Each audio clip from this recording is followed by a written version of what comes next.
Welcome back, boxing fans, to another great show with Sean on Boxing. So, the hypocrisy is fucking astounding.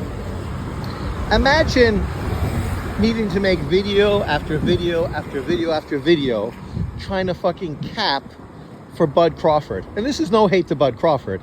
This is to those so-called Crawford fans. But what this really is Canelo haters, right? Because if you think Canelo isn't as skilled as Bud Crawford, that's fine. That's your opinion. And if Canelo fans feel that he is just as skilled, if not more skilled than Bud Crawford, that's also fine. That's their opinion as well.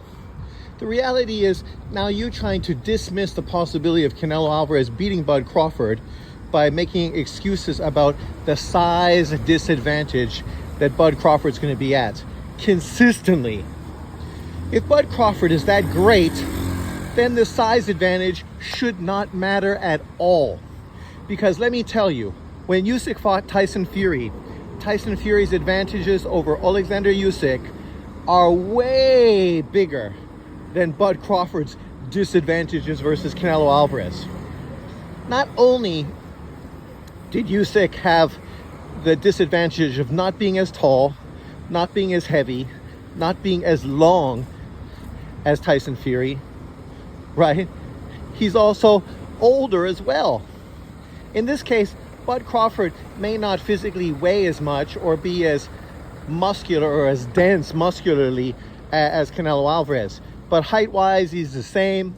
Length-wise, actually, he's got a significant advantage over Canelo Alvarez. So if he's able to have good footwork and establish his jab, he has every possibility of beating Canelo Alvarez, right? Size advantages, musculature is only going to matter if Canelo is able to land punches. This is kind of the whole argument with Ryan Garcia versus Devin Haney, right? Like, if you can land the punch, you're landing the punch. If you can't land the punch, it don't matter if you're on PEDs. It don't matter if you're a harder puncher. If you can't land, you ain't winning, right? And that's where skill set comes in. I heard somebody talk about how Canelo Alvarez only landed 8 headshots to William Skull. So based on that, he should have lost. Yet this guy doesn't want to give him credit for his body work.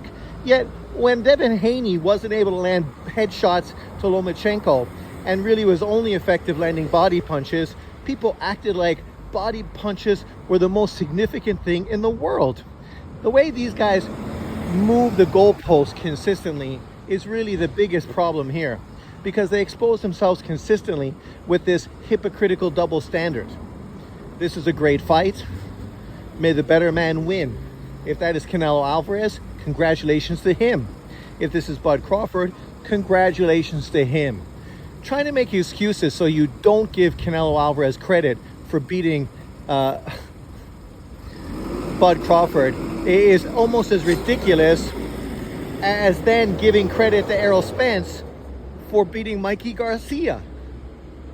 Because Errol Spence had all the advantages versus Mikey Garcia, and yet the same people now moaning and groaning about Canelo Alvarez were the ones literally defending Errol Spence.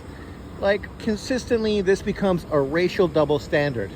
If Canelo was the black fighter and Bud Crawford was the white fighter or the Latino fighter, you know this argument would be disappeared completely, and then it'd be focused on something different to make some sort of bullshit narrative, right? We've seen it, if not one time, we've seen it 100 times in this boxing world, how hypocritical black boxing fans consistently want to twist the narrative and make everything about race.